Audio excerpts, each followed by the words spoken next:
તાલુકા પંચાયતની ચૂંટણીનો વિવાદ વધુ વકરી ગયો છે। કોંગ્રેસ નેતા ઠાકરસિંહ રબારીએ તંત્ર અને અધિકારીઓ સામે આક્ષેપો કર્યા છે।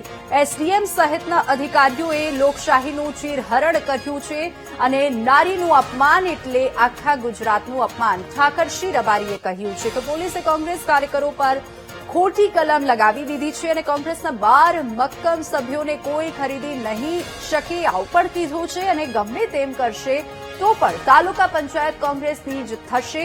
ઠાકરસિંહ રબારીએ આ કીધું છે અને આવા કૃત્યોનો બનાસકાંઠા અને વાવથરાદની જનતા જવાબ આપશે।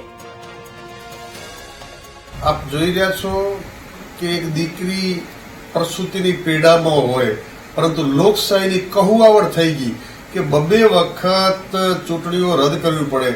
એસડીએમ અધિકારી એ પોતે લોકશાહીનું ચીરહરણ કરીને આ એક બેન દીકરીની જે પીડા પ્રસૂતિની પીડા એક માં જ સહન કરી શકે એ પીડાથી વધારે કોઈ પીડા ના હોઈ શકે અને સમગ્ર ગુજરાતની જનતાનું માથું શરમથી ઝૂકી જાય એવું કૃત્ય કર્યું છે।